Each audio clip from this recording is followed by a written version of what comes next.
प्रणाम गोंडा, प्रणाम अवधि। भैया आप सबके बीच में हमरे ग्राम सभा बनवरिया से धर्मराज भाई मिले हैं, तो ये कुछ आपन विचार आपन गीत आप सबके बीच में रखा चाहत हैं। आप सब हों इनका कृपा दीन जाए, आशीर्वाद दिया जाए। भैया सुना जाए गीत धर्मराज भाई के, बोला जाए। बोलो कुछ। हाँ, टूटी फूटी आवाज़ों में कबीरदास की वाणी एक दूठो होने जा रही है आप लोगों के सामने। वाह वाह। तो कहते हैं कि हंसा चुनोए गए वही देश, हंसा चुनई गए वही देश कि जहाँ हमारा लुआ कमा, हंसा गए चुनई वही देश कि वही हमारा लुआ कमा।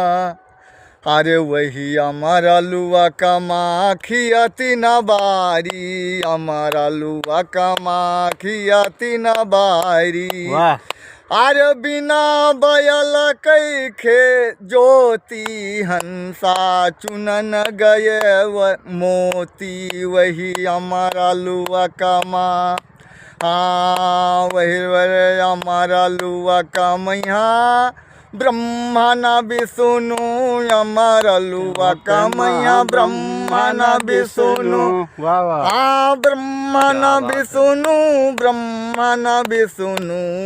अरे जमर राजली हाँ क्रमा पोथी हो, वही हमारा लुआ कमा। जय हो। हंस